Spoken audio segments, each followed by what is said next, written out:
And the moment all my nerds have been waiting for, we're going to start Chapter 2. Chapter 2 is called Polynomial and Rational Functions. It has a lot of information. It's a huge chapter. It's dense. There's so much. A lot of it is review, but I'm going to take the review up a notch normally. We'll start with something that you've probably never heard of, at least in name, is a power function. What is a power function? A power function is anything that can be written in this format, where k is some number known as the constant of variation, also known as the constant of proportion. It sits in front of an x, kinda. We'll get there in just a second. And x has an exponent called its power. This is a power function. K can't be 0, a can't be 0. Because if they were, the whole thing is 0. So we have power, a, k, constant of variation, also known as the constant of proportion. We say f of x varies as the 8th power of x. Or you could say f of x is proportional to the 8th power of x. However, there are two types of variation. There is direct variation and there is inverse variation. And these two terms, you should have learned them in Algebra 1. Direct variation and inverse variation. But the formula would have looked like this, with no exponent. It was actually your introduction to slope, where the constant of proportion, k, was the slope. Well, we can't say the slope, so to speak, when we talk about curves. I mean, we kind of can, which you'll see in calculus, but it is a little bit different. We use rate of change instead of say slope. All right. So what is the difference between direct variation and inverse variation? The difference is multiplication or division, but not by k, by x. I'm going to show you what all direct variation and all inverse variation looks like. This is what a direct variation equation would look like.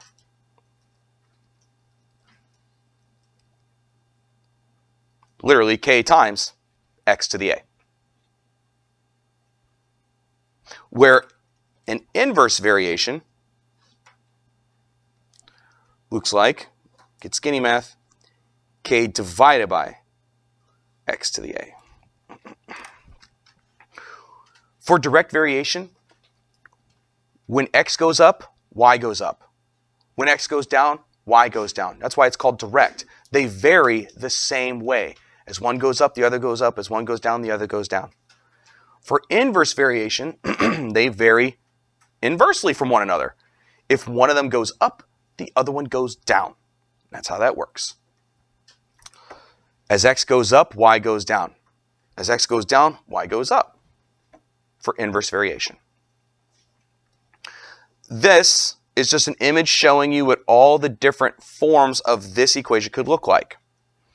The only other way that this thing can be manipulated and still be a power function is you could reflect it down to quadrant 4 by putting a negative. If k is negative, all the stuff is down here.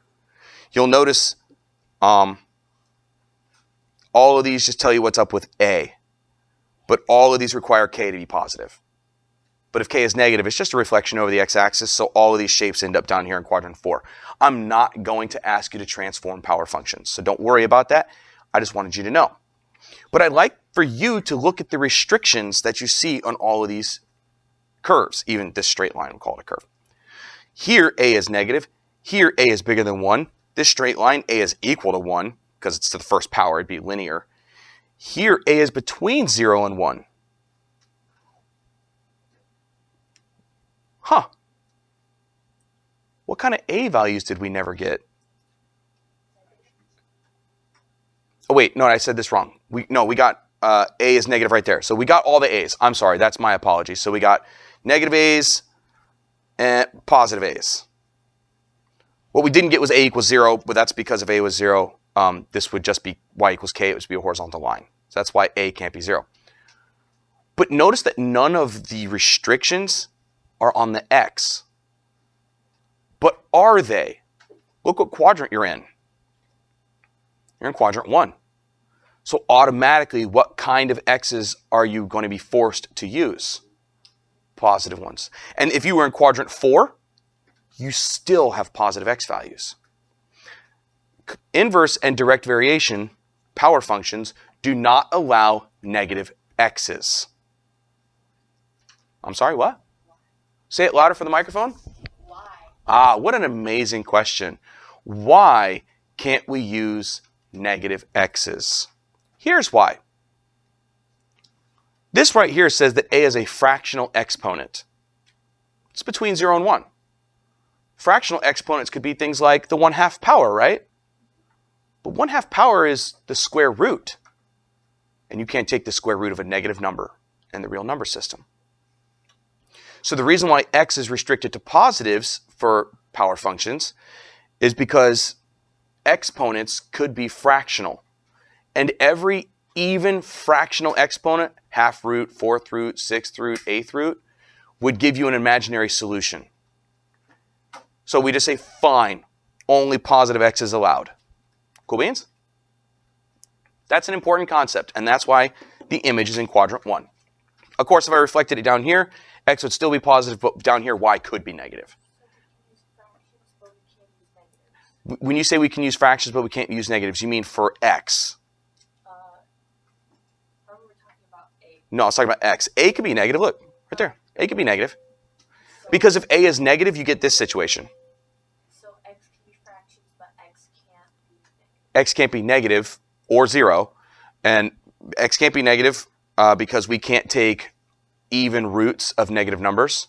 So if a happened to be between 0 and 1, then tons of things would be imaginary.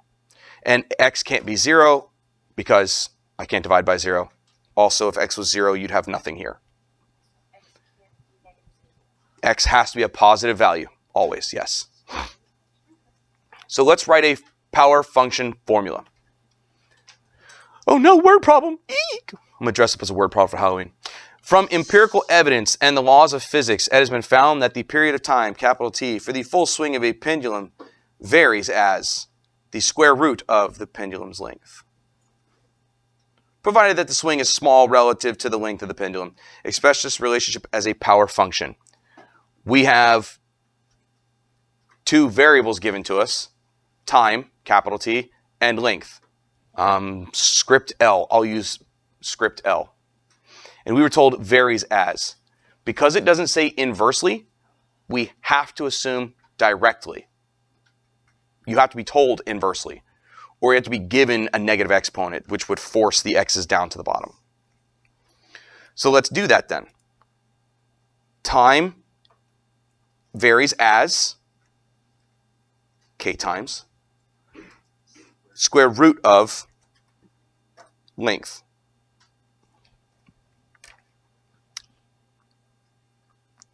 I won't have a test question this simple because the tests have to be short enough that you can get them done in one period. But if this was a test question, can someone tell me why they haven't earned full credit for this power function? Mark? What do you mean it's not a power function? So what would be the correct form then? Transform the square root into a thing, and if it's a power of 1/2. There, yeah.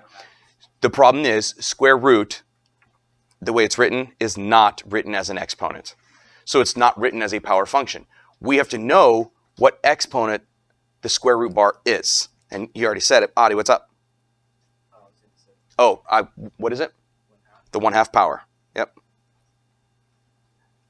Now it's written as a power function. To be real, if I was ever going to use the formula for calculations, I'd clearly do it this way because that's much easier. Oh, what's the square root of 9? 3. What's 9 to the 1/2? And I go, 3. See how it slowed me down? Because I had to, like, okay, what did 1/2 power mean? It means square root? Okay. So if I'm going to do calculations, I'm clearly doing it this way, but this would be the answer as a power function. This is a power function. These next two examples, we're going to practice writing power functions and then using them to find unknown values.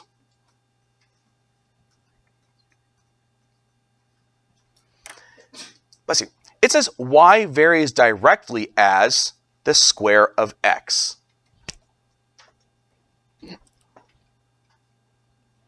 So since it says varies directly, is it going to be k times or k over? K times, and it literally says the square of x. There is your power function formula. Yay. We were given an x and a y. With that knowledge, we could solve for k, which is the constant of variation. So let's use the x and y that were given to find the constant of variation. Y is 45.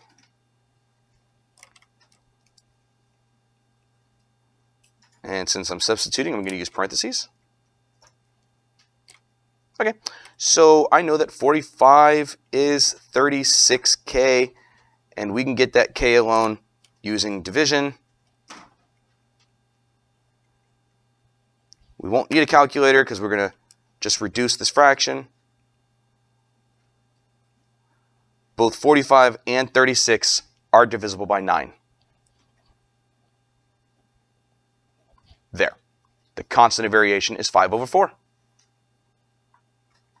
If you were going to use a calculator, that's fine. I mean, it's 1.25. Just make sure that you're getting these things right. And if it's a multiple choice question where you had to select the equation, make sure you know that 1.25 is 5/4. Otherwise, I'm going to keep things as fractions. I like fractions.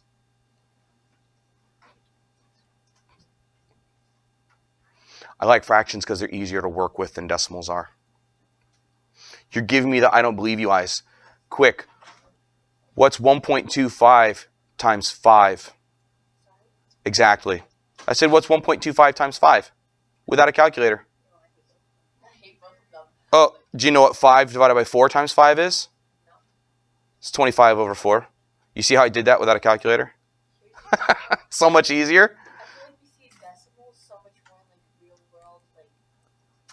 Yeah, but this is math. This is math. This isn't real life, it's math. Save the real life for the applied mathematicians. I'm a math theory kind of guy. In my universe, everything is spherical. There's no wind resistance and no friction forces. This is pure mathematics, baby. All right. Get a little plaque. Wind resistance is not. You know what else isn't real? Birds. All righty. Y equals 5 over 4x squared. This is our power function. We can now use this power function to answer the actual question that says, what does x equal when y is 80? So we take this y equals 80, we put it right there, and we solve for x.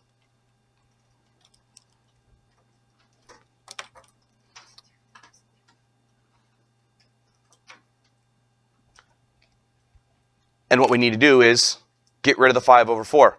Now, clearly, if it's a scientific calculator question, you could just divide both sides by 1.25. But you will never know why the answer is 16, will you? 64, excuse me. You'll just know because it worked. But the way we get rid of fractions is we multiply by the reciprocal on both sides, which is 4 over 5. On the right side, we have x squared. Here, order of multiplication and division doesn't matter, so I'm going to divide first. I know 80 divided by 5 is 16. That's one of those things I have memorized by accident. And I know that 16 times 4 is 64. Once again, something I have memorized by accident. Whatever. You could all get 64 with your scientifics. I'm fine with that. The question is, what is 8 then? Or, 8 then. X then. How do we get x alone?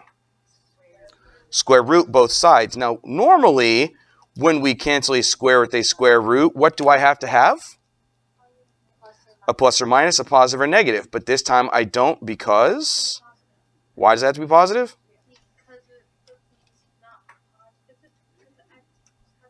Because the x's have to be positive for power functions. That's the rule of power functions. Because if x is negative, you could accidentally try to take the square root of a negative number. That's why. So for power functions, we force x's to always be positive. Normally, this would have created a plus or minus situation.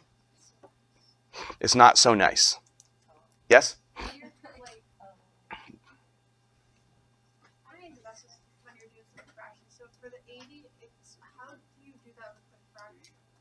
4 times 80 divided by 5. Okay. Oh, so you do like it's like like over. Because this is 80 over 1, yeah. So you're multiplying the two tops and you're multiplying the two bottoms. Now, I did it by saying what's 80 divided by 5 times 4, because it's just a little bit easier because the number got small. Order doesn't matter. Order of multiplication and division doesn't matter.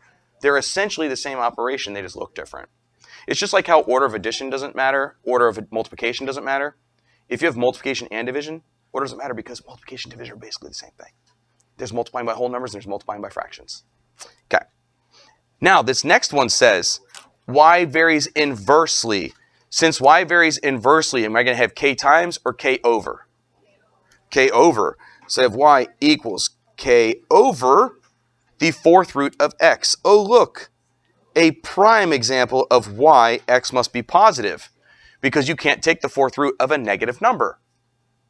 That's the square root of an imaginary number, which is really awful. You don't even want to know about that right now. Don't worry, we will. We'll get there eventually. I love roots of imaginary numbers. It's so neat. It does one of the nerdiest stinking things I've ever seen in mathematics. It's really cool. Anyway, we have an x comma y right there. Negative 4 is some unknown constant of variation divided by the fourth root of 81. You don't need a calculator to do fourth roots. You don't. No. You don't. And I can prove it. Ready? Oh, you taught me this because I got it wrong. Mm. It was a negative times a negative is a positive, so a positive. Right. Negative times negative is positive, but this is roots, though. What did you teach me? No, I don't know. Hey, what's the square root of 81? 9. And what's the square root of 9? 3. See how you do the square root of the square root? The 1/2 power of the 1/2 power. What is 1/2 of 1/2? Oh, 1/4 power. You see, the fourth root is just the square root of the square root. You should have learned that in algebra 2. What this tells us is negative 4, I heard you, I'll get you, is k over 3. Okay, what's up? Okay, so that's not a power function, is it? 'Cause Hmm? And it gotta have the a like up the corner side because that's just a square. You mean it's not written as a power function? Yes, this would be written as the 1/4 power. So if I said, what's the power functions equation, this would not be a right answer. Okay. It would say k over x to the 1/4. Yes, absolutely correct. We get k by itself by multiplying both sides by 3. And we found out here is that k was actually negative 12. We can write our equation, and I'm not going to write it as a true power function because I'm still going to plug some things in and solve. But y is negative 12. So this would be reflected into quadrant 4 over the fourth root of x. At this point, take your x equals, and Ashley just did in her head that the fourth root of 16 is, say it again, 2, because the square root of 16 is 4, and the square root of 4 is 2. Square root of square root. I'm so proud of me, I taught you guys something.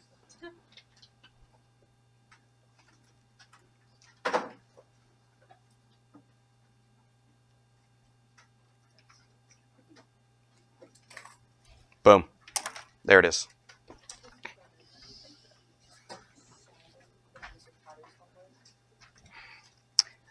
You have any questions about inverse and direct variation before we flip the paper and talk about a different concept?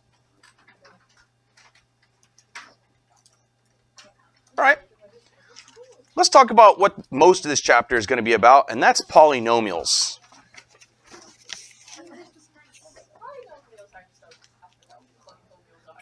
So then, if you forgot what it is, let's talk about what it is. A polynomial is any string of terms held together by pluses and minuses. We call this a polynomial, but only if the exponents are non-negative integers. What does that mean? That means all the exponents on the x's must be positive whole numbers.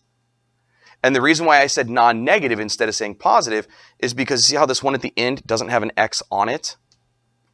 I could technically put an x next to it as long as I gave it a power of 0. Because x to the 0 is just 1, so it doesn't need to be written. But it's just easier to say, like, look, it's going to be a string of numbers and x's, those kinds of things, held together by pluses or minuses. All of your exponents better be positive whole numbers.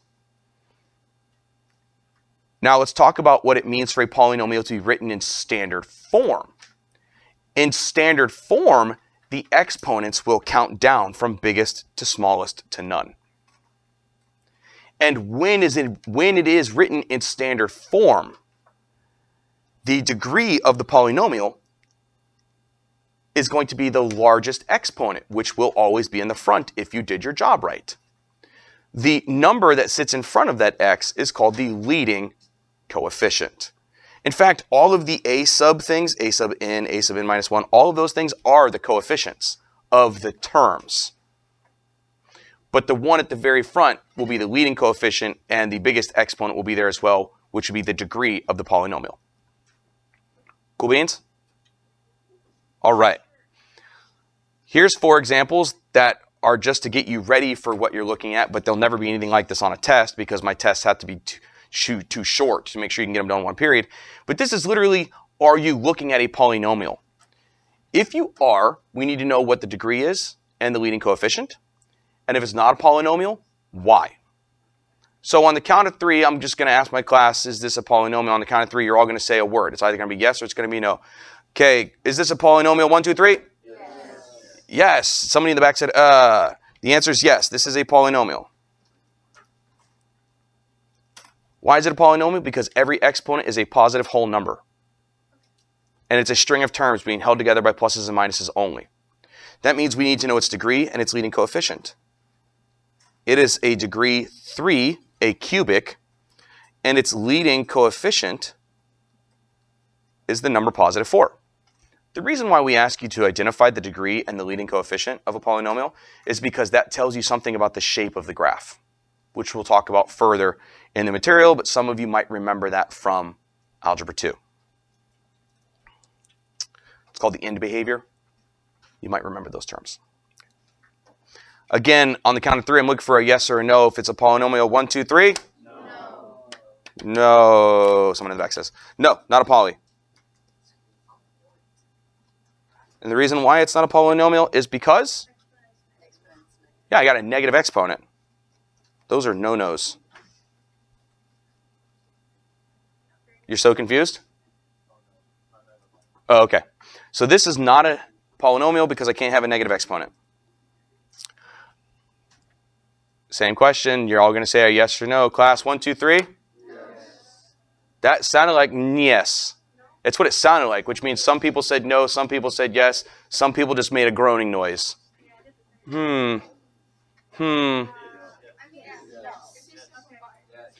So what's interesting is she said, if you simplify, let me grab a piece of paper here and ask you what you mean by simplify. What do you mean by simplify? Let me ask you a question.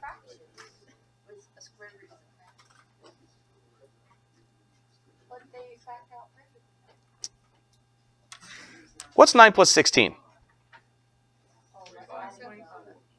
It's 25, right? But can you add stuff that doesn't have a... Hold on. And what's the square root of 25? No. So the square root of 5, when we say what's a square root, the implied word is the principal root. No, it's called the principal root. Now, if I said x squared equals 25, then yes, there are 2 results. But that's just being nitpicky, and it'll make more sense when we get to taking roots of imaginary numbers later in the year. But what's the square root of 9? And what's the square root of 16? 4. 3 plus 4 is 7. So no, you cannot take the square root of these things. Not allowed to do that. Because you can see right there that that is not the same as 3 plus 4. So the question is then, is that a polynomial? Oh wait, yes, what's up? But before that, could we even add them? Their x's have different... Right, so they're not like terms. They're not like Right. So if we were to get them out of the square root, we would How do you get them out of the square root? you would You can't. I just showed you can't do that. I literally just showed you that you can't take them out of the square root. but you can do that with the numbers, adding them together, but we would never add them together. What are you talking about? No, I got it. Right. What I was trying to show you was that you can't do this. I was trying to demonstrate to you using numbers that you can't take the square root of these two numbers. Because if you could, it would work with numbers without letters. Okay, the two different terms. Go slide the paper down. No, I know what you're saying. You see what I'm saying? What I'm saying is you can't get them out. You're not allowed to.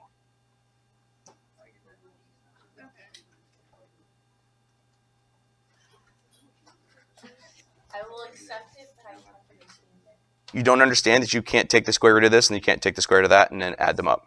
Okay, they're two different terms. Could if it was just 9x, She's asking a question.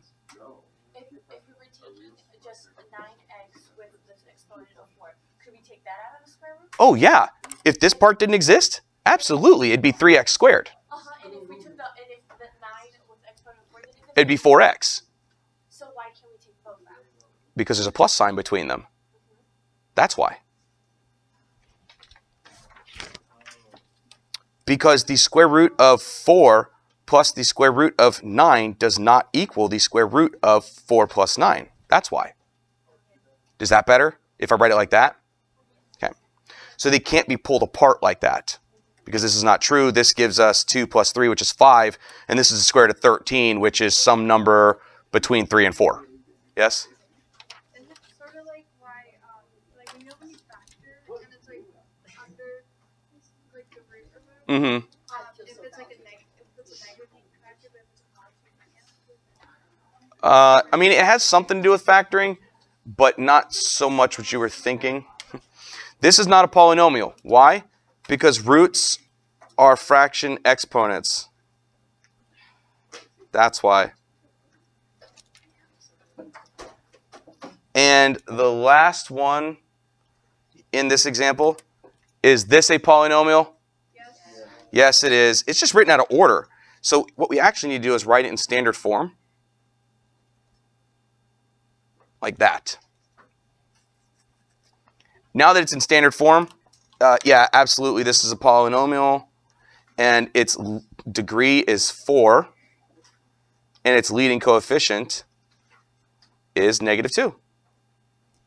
That tells us something about the shape of the graph, which we'll talk about at a later point in time. Yes, sir? So, on the point of 3 not being a polynomial, does this mean that, say, like 3x to the exponent of 4 over 2, that could not be considered a polynomial? The exponent of 4 over 2? Yeah. Well, that's a whole number. But if it was the exponent of 4/3, not a polynomial. Yeah, but the square root here would be, But you can't apply that square root to this and this because the plus sign stops you from doing that. Yeah, it's like that. Everybody's packing up. Isn't this man, I was going to try to squeeze a little bit more of knowledge into you guys, but I guess we're not as big of nerds as I was hoping.